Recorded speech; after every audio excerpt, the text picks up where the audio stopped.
చలికాలంలో వెచ్చగా ఉంటుందా ఎండను చూస్తే చలి వేస్తుందా ఓహో,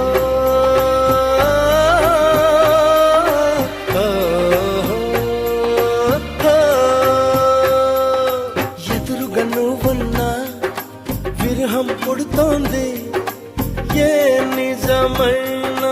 కలగా ఉంది విసుగేతో కలిగింది దిగులేతో పెరిగింది అసలేతో జరిగింది మతి కాస్త పోయింది